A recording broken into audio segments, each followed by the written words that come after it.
Welcome to the Arsenal show. We are live. I'm joined by Steve Kate tonight. How you doing, Steve? Yeah, I'm good, mate. Not bad. Yourself? I'm good. Good. It is the end of the interlull. It is over. Our players are back. How fit they are, we don't know. We will find out soon as they come in their drips and drabs. News on Bukayo Saka's contract. Agent Zinchenko, as you can see behind me, is doing the rounds and putting in the hard work before the summer. Thomas Partey, what's going on with his injury? We will hear soon. And obviously, we've got the Leeds versus Arsenal fixture coming up this weekend. It's a big match. We've got Newcastle versus Manchester United, where points are going to be lost between the two. We've got Liverpool versus Man City, where points are going to be dropped there. So this is Arsenal's chance to potentially go 11 points clear. All right, Steve. Yeah. Steve. Yeah. The interlull's done, but we did see Bukayo Saka get a goal and an assist.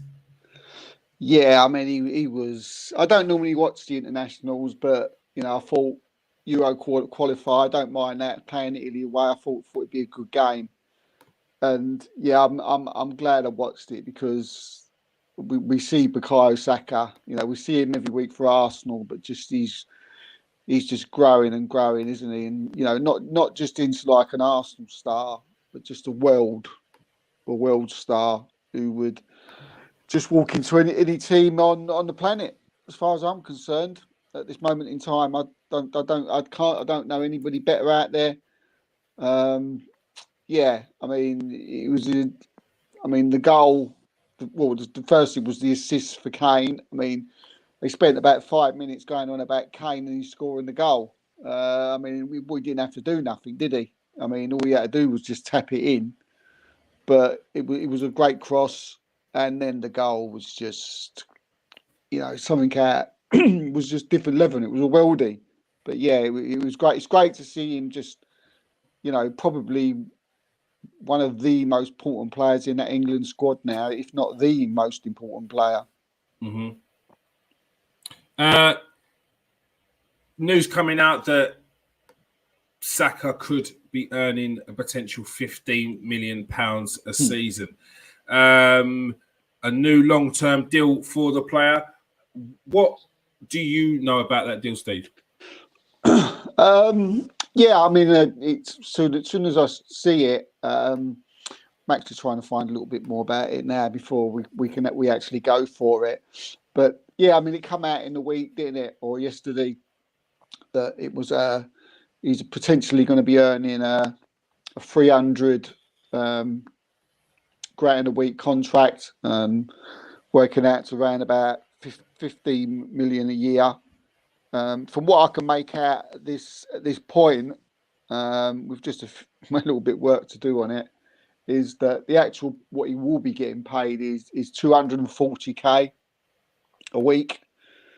The rest of it will be in bonuses, appearances, goals, assists. And from what I'm hearing, there's also another little thing written into it, which if he wins the Ballon d'Or or not, which is something that is getting more and more written into players' contracts these days, especially, like the top players. And look, I mean, I don't think now. I think Saka's at that level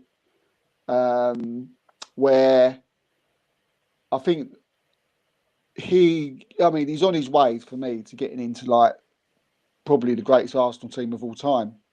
He's on that trajectory for me, and I think he's had the closest thing that we've ever had since Thierry Henry of getting a Ballon d'Or. So yeah, I've heard that's written in the contract. To say there's a few more things I need to check out regarding the contract, but as soon as I've got it all calculated, then people will see it up on the page. But yeah, I mean, massive money. But I think he earns it. He's only 21. People will say, is it too much for a player that age? I mean, it's a lot of money. But yeah, if anybody's worth it, he is. So yeah. All right, let's look at the article. It says Saka's new contract will see him earn almost £15 million a season at Arsenal, with the informal winger set to be the best paid player at the Gunners on 300k a week. Stephen Schmurlin, it's 240 with add-ons.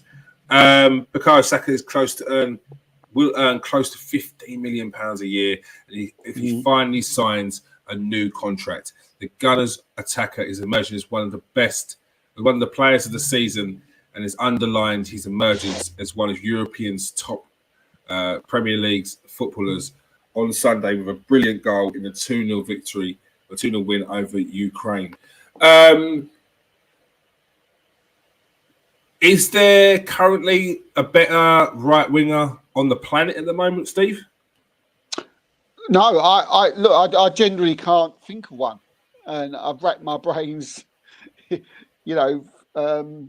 many hours over the past 6 months, and I can't think of one. I generally think he's the best right-sided player in world football.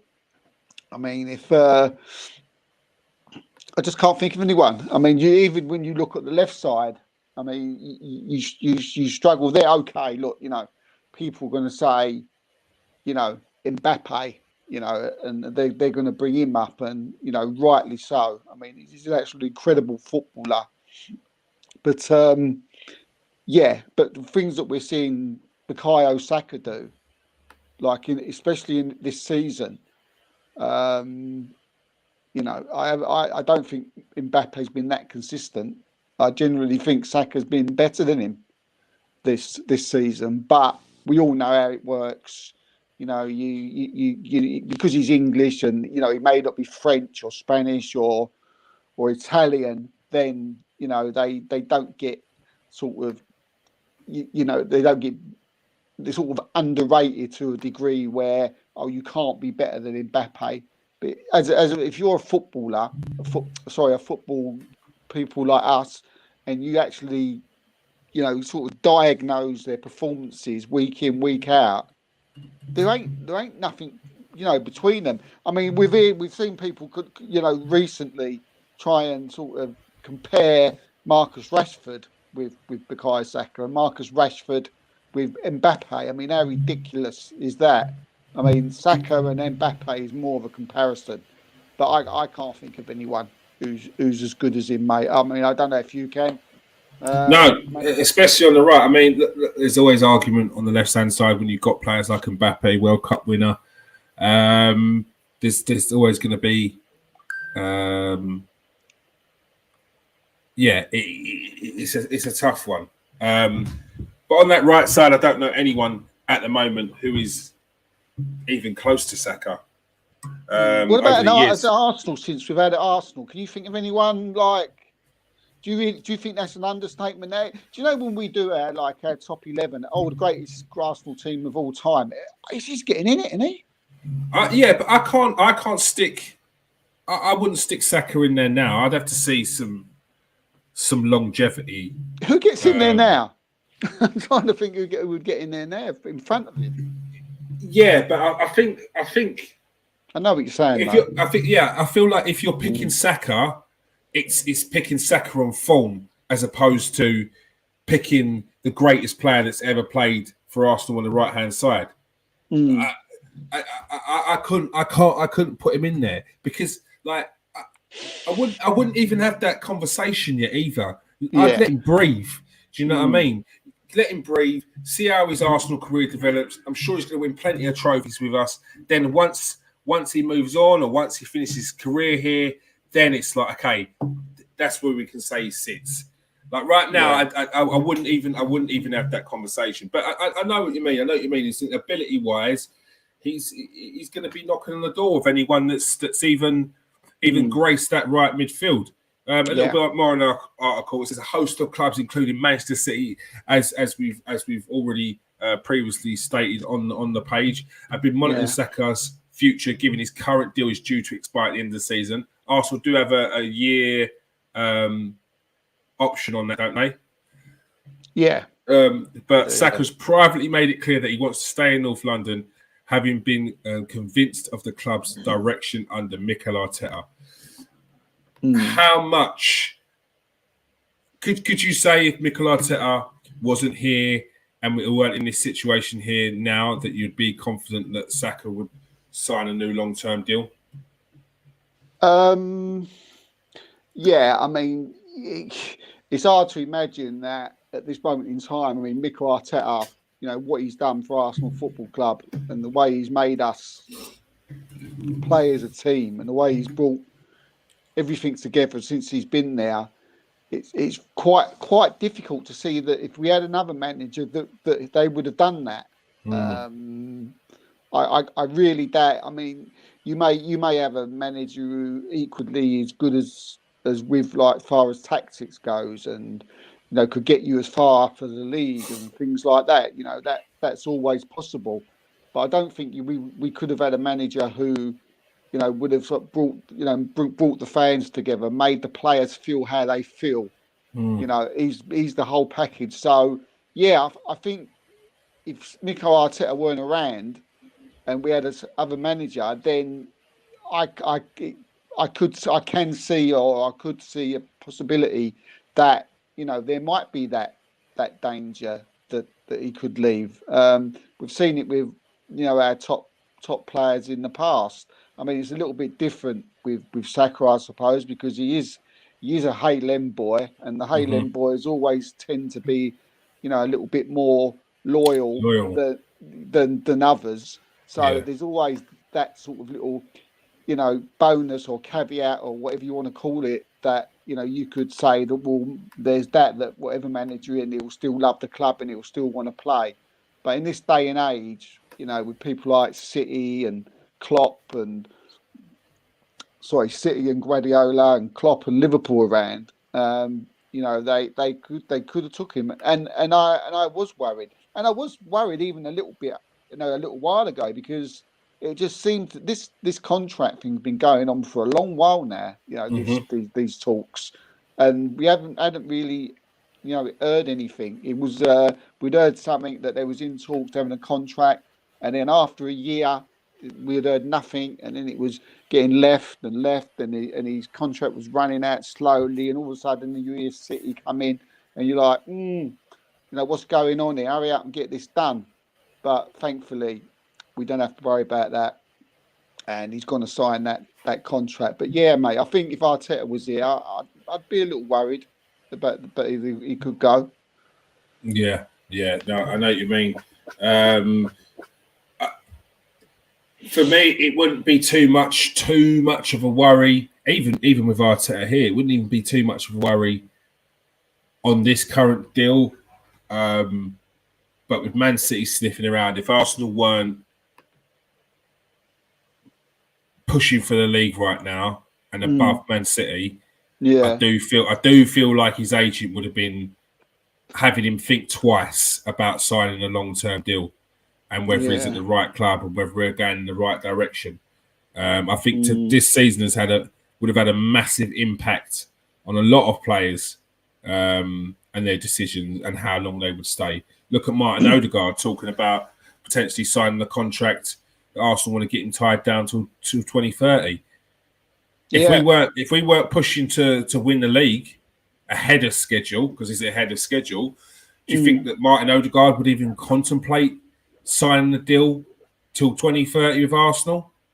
No, I think it's just the atmosphere around the club now. It is, yeah. It's a the atmosphere is absolutely buzzing at the moment. You see on match days, you see when we lose, when we win, nothing seems to knock us off our perch, and I think that the club are being very smart to try and tie up as many players as they can while there's feel-good factors going on at the club.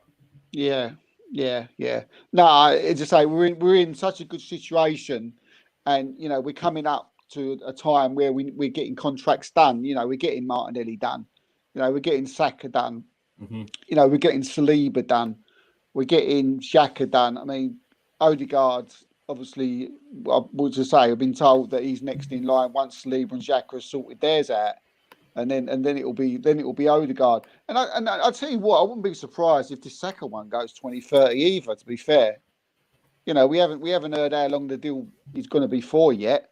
Yeah. So it wouldn't surprise me, because that's what clubs are doing now. They are looking at going on these longer contracts because of the FFP, and that works. It's even better when you've got younger players to put them on these 2030 contracts. And they always have clauses written in them. We don't see these clauses, at all, but there's always clauses written in that don't come out. So the clubs will sort of make sure that they're looked after as well as the player. But I think it's because we're in such a good place. These contracts are just so easy to do. If he was fighting for Champions League, if he was fifth or something like that, if he was in the same like a Spurs or Chelsea, then you'd be like, then you'd worry a bit. Yeah, definitely. I would definitely be worrying. Still on Saka, 28 games, 12 goals, 10 assists in the league. 38 games, 13 goals, 10 assists. So what? 23 goal contributions in 38 games in all competitions. How good can Saka be, Steve? He can win the goal and win the Ballon d'Or. He can be the best player on the planet, I think. He's going on that that conveyor belt where at the moment he's just getting better and better and better and better, and he's doing it in the big games. You can't say he's not doing it in the big games. I always goes back to that first when Saka was about 14, 15 years old, and Per Mertesacker said, watch that Bukayo Saka. And I was like, who's that? Never even heard of him. Watch him. Because I was expecting him to say other players or I'd heard of, right? Like it was 16, 17. And Bukayo Saka, I was like, okay, right, fair enough. And ever since then, this kid's just gone from just strength to strength to strength. When in like the under 23s, he was just unreal. And then he came ever since he's came into the Premier League team, the first squad, he's been absolutely he's outstanding. He's never dropped off form. We've said in the past that there's certain things of his game he needs to change. That they've changed. We sort of had a little pop at him sometimes, so his shooting could be better. Still seems laughable now that we actually said that, considering what his finishing's been like this season. He's just on this conveyor belt of just getting better and better and better. And I look at where he is now. Where do we even look at it? I look at him as the best right-footed player on the planet now. I can't think of anything. So where is the next thing he can go? I think he's the best player in the England squad. I thought he was the best player for England in the World Cup. It's just everything he's doing. I just can't see this kid going on a backward directory at all. I just can't. Sometimes you worry about, is he going to do it next season, that season? I haven't got any worries with Saka because we've seen him, since he was 15, 16, just go continuously better each season and better and better. And where he is now, as I just said, best right-sided footballer on the planet for me. And that ain't being biased, and I'm sure most fans of other clubs would say the same. I'm sure they'd be struggling just like we are to think of someone who is better. So he could be anything, mate. He could be go and be, it'd be silly to say. Messi and Ronaldo are different class. But you look at Ronaldo when he was Saka's age, when he was at Man United and all that. I tell you what, was Saka better? I think he might have been. I'm telling you. I think he might have been. So, yeah, he could be anything, mate. What do you think he needs to add to his game still? Oh, God. Height? that's not gonna happen. Maybe he's passing in like when he comes back in defence. Sometimes he could His passings, I've noticed, is a little bit off. Sometimes I feel he's a little bit. I mean, this is really picking. I don't really want to pick. But it's small margins. Once you get to the, if we're talking Ballon d'Or, it's small margins, isn't it? It's like okay, he scores. Let's say bags another 5 goals and gets 4 assists. So his tally's up to 40 goal contributions for the season, roughly. Yeah. What does he add to his game there when you're talking about Ballon d'Ors? We're talking about he's got to maybe hit a few more goals. He's got to add a different dynamic to his passing game. More assists in terms of they're not necessarily crosses or the 1-2s. Maybe he's getting the through balls. Like it's little things like it's tiny things, and it's not being picky. It's if we're talking about Ballon d'Or, that's the level it goes to. Like everything's easy for him. Yeah, I think you're right. I mean, more goals, more assists. Sometimes that's difficult when you're in a side like Arsenal, where goals and assists come from everywhere, and you're not the sole person who relies on it. That. So you get that sometimes can play into it. But I haven't got any worries about him getting more goals, and I haven't got any worries about him getting the assists. I'm just totally convinced that will next season his goals and his assists will be better and better. Yeah, it has done every season, I think. I mean, but as you say, if I step back and I'm Mikel Arteta, I would say to him something like, "You need to start the games a bit quicker." Sometimes he can be a bit slow to get into games. Sometimes, I mean, how many times have we come on here? I've come on here on a post match, and I said, "Yeah, for 20 minutes he was quiet, or he didn't even see him in the game, and all of a sudden he scores a goal, and then he's just bang, and then he's away." So whether he does that quite a lot, whether he does it on purpose, I don't know, but. And it was the same against England, wasn't it? When he was against Ukraine, he was quiet, really quiet at the beginning. That Ukrainian left back, the Everton guy, was doing quite well against him. But then all of a sudden, bosh, and he just come alive. So I think he could do that. I think his passing could be a little bit better in the middle of the field, and when he comes back to help out. Ben White, for instance, sometimes his passing out from the back is a little bit off. That can be improved, but that will come, I think. But maybe it's those types passing. I think maybe could be a bit better. I think everything else will just come naturally. Yeah, I think for me it will just be like a consistency thing, and it sounds crazy because he's had a very good season, but.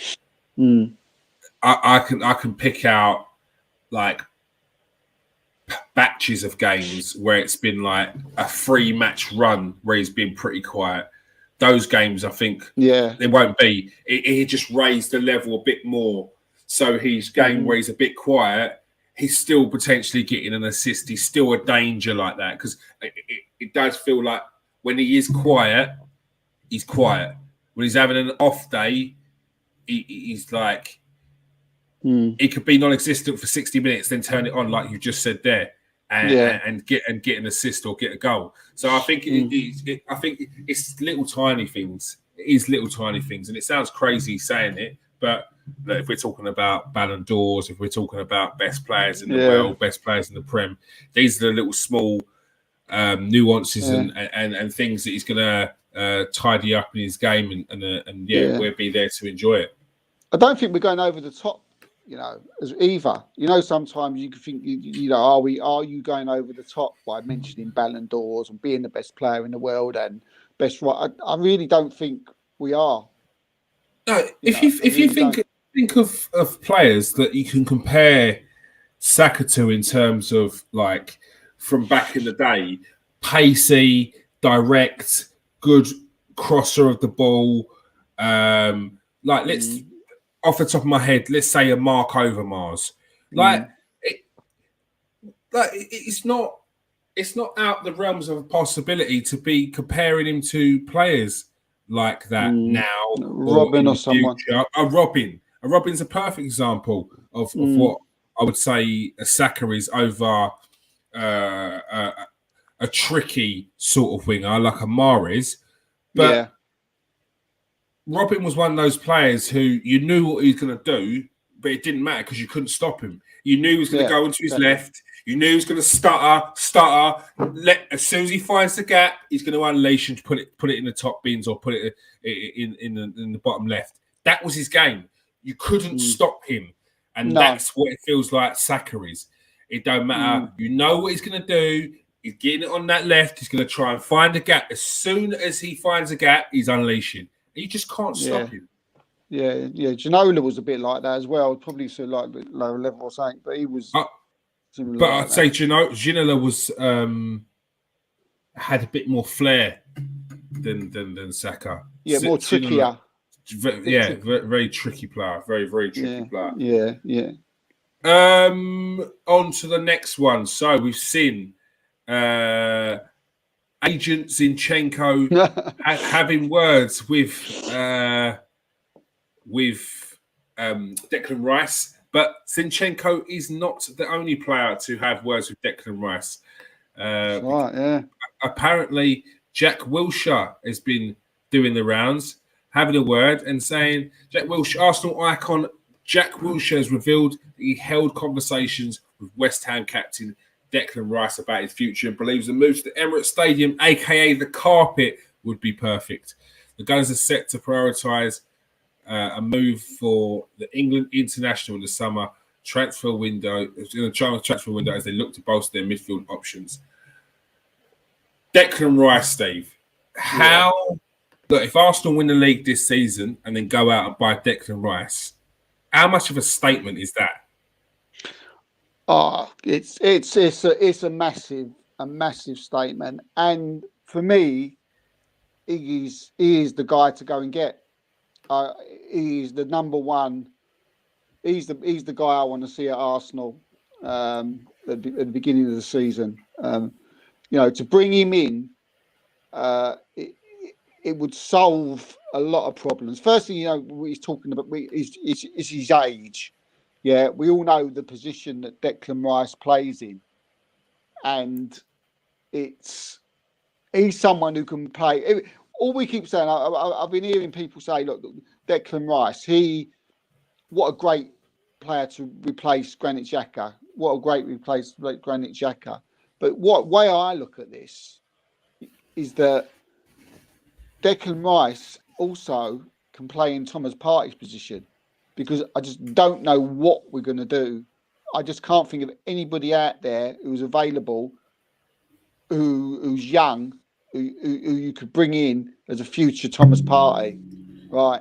Declan Rice, for me, can do both. Yeah. He can do... I'm not saying he's as good in both, but he can play in that 6 and he can play in an 8. So yeah, he showed what he could do in that 6. Although the thing is, with England, he has Calvin Phillips next to him, so he's got someone who's also there. But what the job that he did for England the other day against France is the job that Thomas Partey does. Thomas Partey doesn't do a Calvin Phillips and sit in and clean up. Thomas Partey sits in, cleans up, takes the ball, drives with the ball, passes the ball. Is exactly what Declan Rice was doing the other day, and I think it'd be perfect. Yeah, as I say, he's 2 in 1. He's one of those buy one get one free, like you get in the supermarkets. And I think Arteta knows that, but he's an incredible player. I think he's underrated. I think I was going to say in a second. Yeah. I've seen people, put him down. We've seen pundits, really sort of get stuck into him recently, and saying he's not this, he's not that. I couldn't disagree with him more. For West Ham, he's the man. Do you know what I mean? We watch him play for West Ham, and to think what it'd be like around our players, I just can't. I can't wait. And yeah, and from what I'm hearing, it really does look like we're going to get him. So yeah, I don't know what we're going to pay for him because I'm hearing that Arsenal won't go absolutely stupid money. But yeah, fingers crossed, mate. We'll start with this one because I've heard it as well. Some people, well, there's a fair few people. I would say it's even go as far as there's a split. Maybe it may be 60-40, it may be 70-30, but there's still quite a few people out there that are underwhelmed by a Declan Rice. Why do you think that is? I really don't know. I can't. I just can't. I can't. I don't know. I'd love to have like a little bit of time with one of these people and just say, explain to me a little bit in depthly why you think that this guy, isn't as good as he is. Because for me, he can do everything. Do you know what I think it is? I think it's the same old thing. He's a West Ham player, and I think I was going to just say it's because it's English. Yeah, it's good as English. I mean, that's another reason. And he plays for West Ham, and and probably most people don't watch West Ham. I mean, even they're not one of these teams that people watch on Sky or BT Sport or wherever. So they don't watch him day in and day out. It's only people like us who are sort of involved in the game, sort of all the time during the week that we know how good this guy is. I think it's that. I think it's that. I think when he plays for England, he goes in there and he sort of does a job, but he never ever lets England down. I thought he was excellent in the World Cup. Very most of the time when we did a little report on the games. He was always a 7 and an 8 out of 10. But you have to watch what he does. He does that boring job, But the thing is, as well, he can score goals. He can get forward. He can get in the box. We've seen him do it for West Ham. So I have no idea. I just think they're wrong. And I think, we see what Gary Neville and Roy Keane, we've seen Souness all come out and, lambast him, saying he's not this, he's not worth the money. And he's only worth 50 million. I mean, what's going on? I mean, I don't know what they think. And he needs to do this and he needs to do that. I think he's got the full package, Declan Rice. And if you come to Arsenal, then I think let's see how good he is. Is there anyone else out there that would potentially be another option that you've seen out there as a defensive midfielder or a centre midfielder? No, I mean there ain't, and I think this summer, because there's going to be this. There's so many there's so many teams at the moment that are looking for centre midfield players. Nearly everybody is, and there's not many out there. You look at Declan Rice, you look at Jude Bellingham. Yeah, these two we feel is going to go in the summer.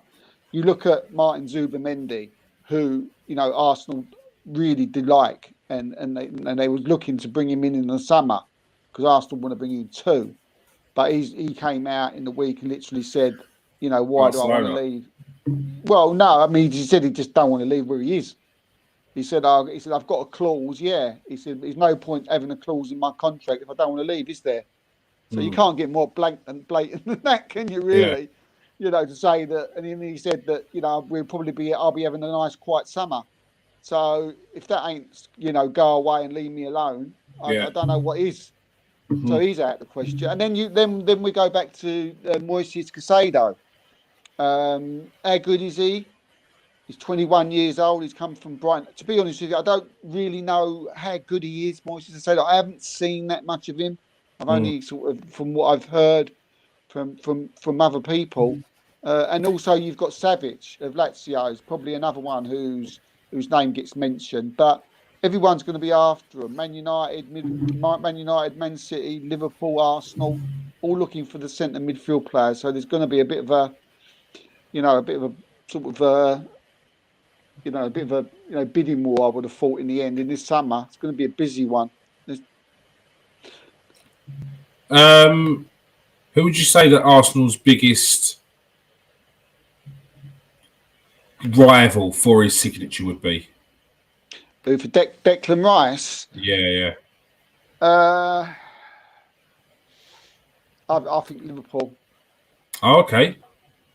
I think Liverpool. I think I mentioned. I think I mentioned you once before, didn't I? Liverpool was sniffing around, and their Liverpool. I actually spoke to someone today, who's close to who gets his information from the club, from Liverpool, and he was saying to me that Liverpool are definitely looking for 2 centre midfield players. So we've just sort of said there that there's not many about, but I think Liverpool would interest him. Chelsea, you've got to say are out the question. I would have thought now. His mate was there, Mason Mount, his best mate, but he looks like he's on his way. Yeah. And look where Chelsea are; they're not getting Champions League football next season. So you've got to get that out, and there's no guarantee that they're going to get it anytime soon. The way they're looking at the moment, and then you've got Manchester United, who are going to be looking. You would have thought looking for someone, but I've heard he wants to stay in London. But if you're asking me if there is a challenge, I would say from what picking out little bits and pieces, I would say it's Liverpool. All right, so keep an eye on this one because Arsenal making Declan Rice their priority in the summer. Agent Zinchenko, as we saw, clearly he asked Declan Rice if he was coming, wasn't he, or if he was joining? Yeah, 100%, mate. I don't know. What was it? What did he say? He's so blunt as well, Zinchenko. He's so blunt and to the point. He's like, "Are you coming? Like, are you coming? Because otherwise we'll move on." That's what it felt like. Are you coming? Because if you're not, we'll find someone else, mate. All right, it's your opportunity to join something good. Yeah, I reckon there's like you try and read the body language. Like Zinchenko was, you say, very blunt. Are you coming or what? Sort of like that. Yeah, that's what it felt like. And sort of,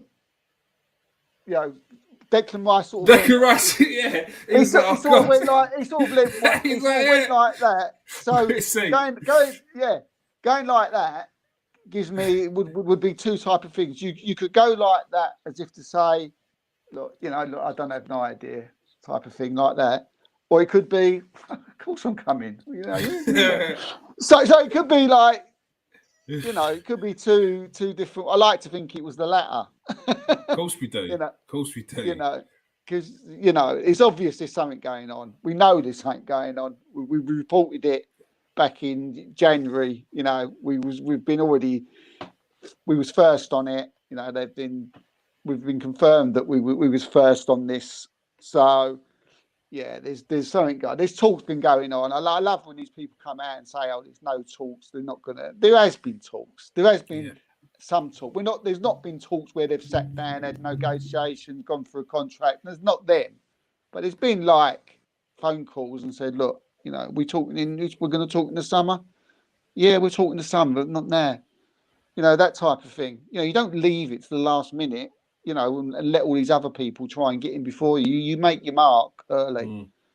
So, but it was funny though, wasn't it? I just loved that. It was great. Yeah, same here. What do you think would be a fair price for him? And how much do you think we'd have to pay for him? I think Arsenal would want to pay.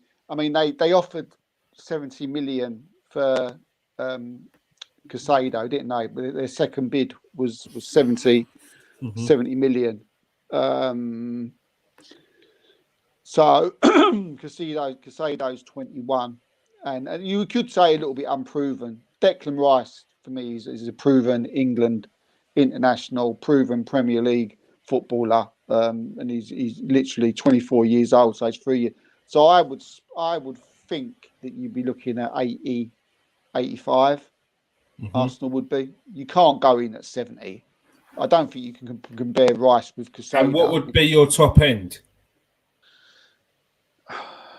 Well, it was my money. It's not my money, but because West Ham are going to try and squeeze out every penny possible out of whoever goes. Yeah, I think I would say 90, 95. Because they can't keep him, surely. I know they say they can exercise the additional year on his contract, but yeah, would you want a Declan Rice there who's wanting to go out in the summer? No. He's only going to leave on a free, surely. If you make that year additional. Exactly. Yeah, exactly that. And David Moyes more or less said that, when he was asked, in the January window about Declan Rice, he said, "We're not talking this month. We're not January. So he's not going in January." He said. So, yeah, he's not staying at West Ham. He's 24 years old, and he wants to. He's already came out and more or less said he wants to play Champions League football. That's what he wants to do now.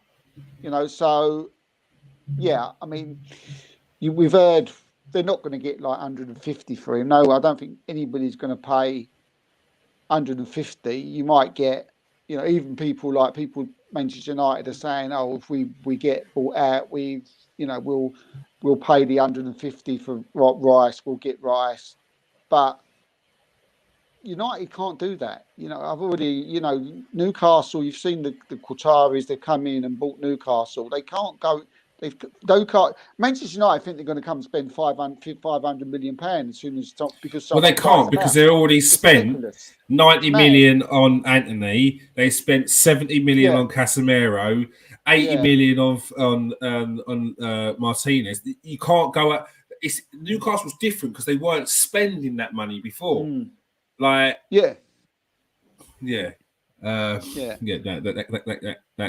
just can't happen. No, and plus West Ham sitting 18th in the league, 24 points. Leicester above them, 25 points. Forest, 26 points. Everton, the teams above them are not small teams. West Ham will be looking at the teams above them and thinking, let's hope to God Nottingham Forest fall off a cliff, because Leicester could string a run of results at any time. Everton could do the same thing. Leeds had just come off the back of that run of results, which have pushed them up to 14th in the league. It is tight around there, but with the form that West Ham have been in, the way they've been playing this season, it's hard to see how they get out of that position. Yeah, definitely. And if you're Declan Rice, do you want that? Even if they survive, do you want to go through that again next season? No. Do you want to waste another year of your career? I mean, it's like, okay, well, we look at someone like Harry Kane who stayed at Spurs, for a long time, but at least they've been on like the periphery. Title runs, their Champions League finals. Yeah. Yes. It's a different situation. They're in West Ham were in no danger of getting anywhere close to that anytime soon. So, yeah, it'll go this year. It'll go this year, and I reckon it'll probably be around the. I mean, I'd just say I'd pay 89, 90 million for him. I think it'd probably go for. I don't think people probably pay more than that. Again, central midfield players, they're not really. They go for around about that type of money. But I think saying that though as well, I think he's that important to Arsenal's future. This guy, that I think if it means them paying that little bit more, just pay it. Just go and get him. I know what you mean. We will see though. Definitely make sure you are following the Transfer Exchange show for the latest on that deal. We're going to quickly go to comments from Emma Smith-Rowe. Emma Smith-Rowe's back from fitness, chomping at the bit to play. He did an interview the other day. He said a rejuvenated Arsenal have 10 games left to secure their first league title in almost 20 years since the Invincibles in 2003-2004. And Smith-Rowe told The Sun, 2 stars in particular have massively improved the club's mentality. He said that Zinchenko, Gabriel Jesus coming in felt like a change. It changed the whole dynamic. They've been there. They know what it's like to win stuff. I definitely say a lot of it was down to them coming in because the mentality is unbelievable. Zinchenko is one of the best technical players I've ever seen. I can't believe City let him go. Steve. Love Steve. Yeah. Great quotes there from Zinchenko, from Smith Rowe, showing exactly how much of an impact, not just on the pitch, but off the pitch as well, that Zinchenko and Gabriel Jesus have had. Oh yeah, definitely. I mean, first of all, I love that from Smith Rowe. You know, he's one of the top 3 Arsenal. I mean, I love them all, but he's got there's something about him. There's something about an alien boy, isn't there? Mm. You know, and this is what I was. And it's funny, like I was talking about last week about Tierney. Do you remember when I said I want Tierney to come out and say things? You know, like how much he loves the club and this person's and he's just too quiet. You know, I wish he'd speak more. You know, but Emil Smith Rowe, yeah, great quotes, great interviews, shows his love for the club, and yeah, I mean, I think he's so again, just a massive part, so important, and I think he's got that similar like attitude to players like Gabriel Martinelli. You know, he playing goal. You know, he'll play anywhere on the pitch. You know, as long as I'm part of it. You know, he's probably begging, don't sell me. I don't want to go nowhere. He probably, I think he's very sort of soft-hearted, isn't he, Emil Smith Rowe as well. He shows his love, but yeah, I mean, and he's also telling us, how important Zinchenko and Jesus has been. I mean, he's just confirmed probably that, what we've already known for a long while now. But and a lot, we know, and the players know, and the club know how important Zinchenko and Jesus is. And even what Arteta has brought in, and even Jorginho, and this mix of people who have done it, won things, got the t-shirts, played at the really top level, and won trophies. And this is why people keep saying, "Oh, you ain't got no one in your team who's done anything," or City have, and you're going to fail. I understand that. I really don't get that argument. I have no idea where that argument for me just can be shot down immediately. It holds no weight at all. Absolute no weight at all. Even if we never had any people in it. In the side. I mean, did Liverpool have people that had won the league when they won it? I mean, like James Milner, and that's it. That was it. Didn't win anything, did they? When they first won it, someone's got to win it for the first time, and that team who generally wins it for the first time is one hell of a football team. And always gets turned around, always says that they're the best in the league, and and hopefully, fingers crossed, that this is our year, and I'm believing more and more each time. But Zinchenko, Jesus, yeah, I mean we've seen Jesus come out many a time. Zinchenko the way he is on the pitch, the way he is off the pitch, the way he is after games, going over to the crowd, even just an absolute, we paid what. Can't even remember what it was now that we paid for him, but worth every every penny. And the same goes with Jesus. They sort of mimic each other. They're just like they're not only footballers. They're like the Arsenal cheerleaders, aren't they? In the dressing room, they're the leaders.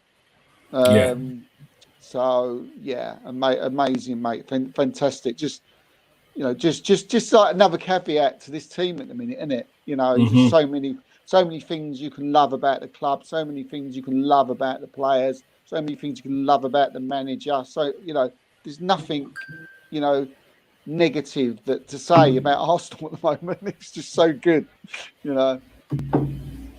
Yeah. Arsenal in a good place at the moment. Emil Smith Rowe waxing lyrical about Zinchenko and Gabriel Jesus. You feel that Emil Smith Rowe could have something to say and play his part in this season as well? Oh, definitely, mate. Definitely.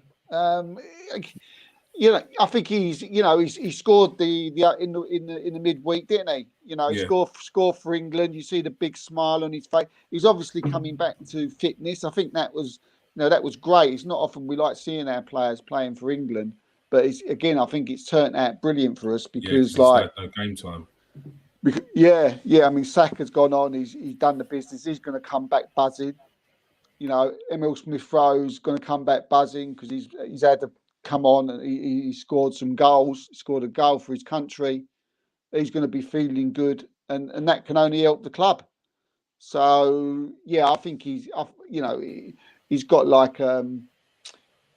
he's very versatile again. He's one of these players that Mikel Arteta likes, and it's similar to what Pep was because Pep loves versatile players. He seems to be able to. He loves players who he can just pick and put anywhere and play anywhere. Yeah. And it's like Jakub Kiwior, he's just played for Poland in the week for, and he played as right back. So there we go. He's thinking. Arteta's thinking. He's clever. And like Smith Rowe can play right, left, in the 10, so many different places. Exactly. That's what you need. Versatility, and it pays. It pays off. More news, a potential blow, but some are saying I wouldn't worry about it. Thomas Partey missed the last game against Angola for Ghana as a precaution. Chris Hughton said that it was a minor injury, a small injury. News is starting to dribble out that it's nothing, but we will see over the next couple of days once they come back from international duty and they get to their first training session. I'm sure we'll find out more news on that. Potential for the Leeds. Don't worry. Yes, we have got Jorginho. Potential for the Leeds game. Leeds could be missing up to 5 players. This is not having a good time when it comes to playing against Arsenal in recent seasons. A lot of times they've come up against Arsenal. They've been missing a fair few players, but that shouldn't make any difference. Arsenal, surely 3 points is a must every single game. As they keep saying, 9 more cup finals, Steve. Yeah, 9 more cup finals. We're in that final stretch now. I was trying to work it out. I think we're 8 points clear now. What is there? 10 games to go. Is it 10? We've got 10 left. Yeah, 10 left. Yeah. Well, there's no doubt about it that we're still going to be top of the league with 8 games to go. So, I'm trying. Touch wood. Yeah. Well, we would, wouldn't we, for 8 points? Because even if we yes. So with 8 games to go, 8 games, we could still be 2 points clear.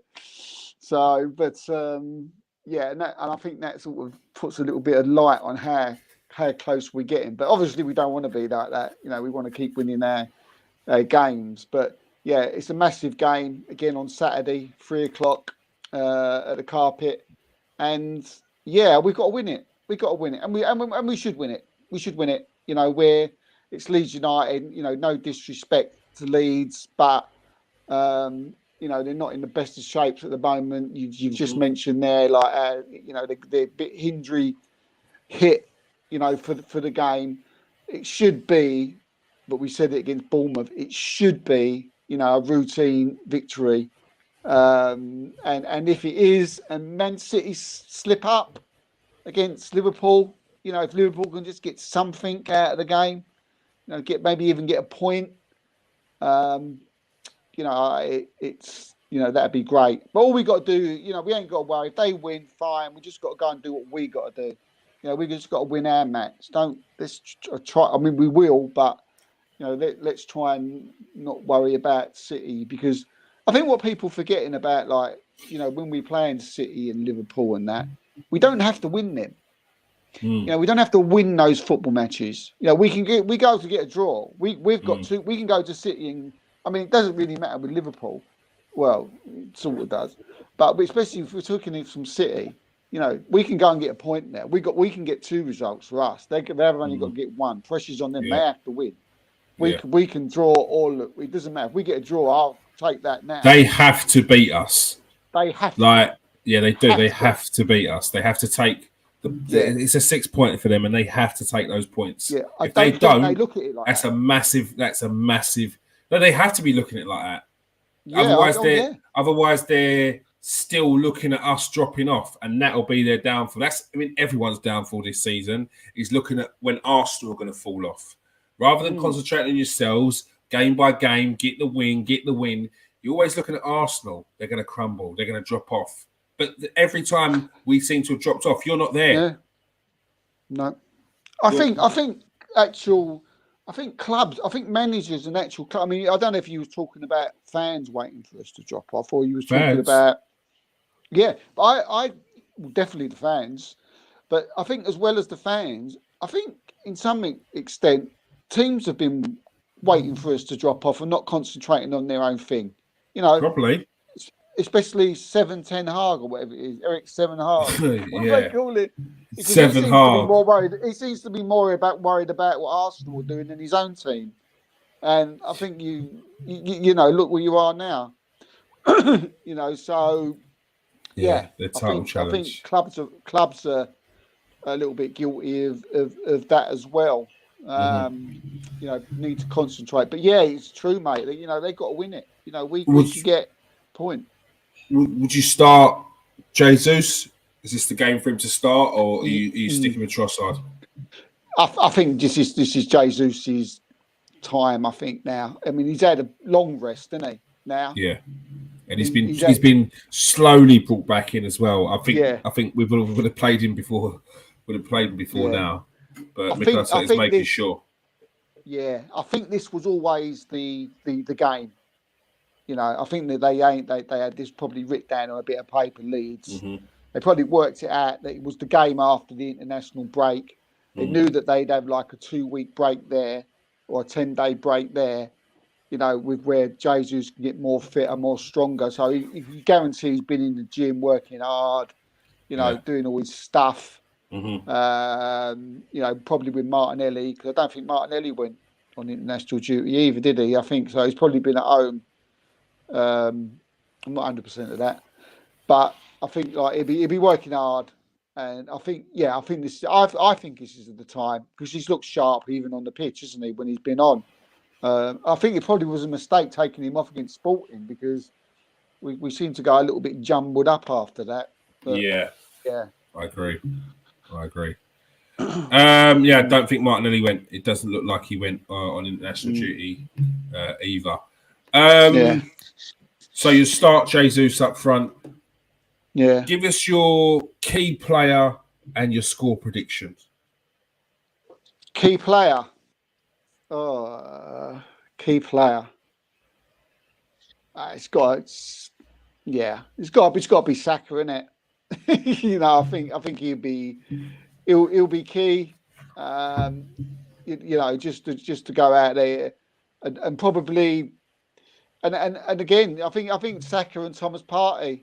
You know, I think Thomas Partey will be key. I think if anywhere, you know, Leeds have always been quite decent at. It's in the middle of the park, and you know sometimes they can get stuck in, take control a little bit sometimes, even when they're playing. You know, one of the top clubs, they're pretty well drilled, and you know, Javi Garcia is pretty. You know, renowned for doing that. But so I think Thomas Partey, you know, playing will. I mean, he's always important. But but look, I mean, we should, you know, really we should be going and winning this, you know, without any problems. But it's even trouble is now, even like after 5 minutes, I'm looking at my watch and thinking, we haven't scored yet. I'm starting to get worried. What's going on? What's the score predictions? I'll tell you what, I'm gonna go for a 2-0. I'm gonna go for a 2-0. And I think funny enough, last year I got that one right with Leeds at the beginning of the season. Yeah, I think I did. I think the only one I got right. So maybe, right. Out of all the games, so maybe 2-0 I'll see if I get that. See if I get double bubble, maybe. All right. Steve's gone for a 2-0 victory. He's gone for Bukayo Saka and Thomas Partey as the key players for this game on the weekend on Saturday at 3 o'clock. Make sure you join us for the post-match reaction of that. Let's hope we get a good link. Oh, yeah, no. 3 o'clock kickoffs are not easy. They're not easy. They are struggle. Why is it? I don't know if anybody out there people watching Twitter and people who will watch this later, but, is it me or does it always go off when there's a goal?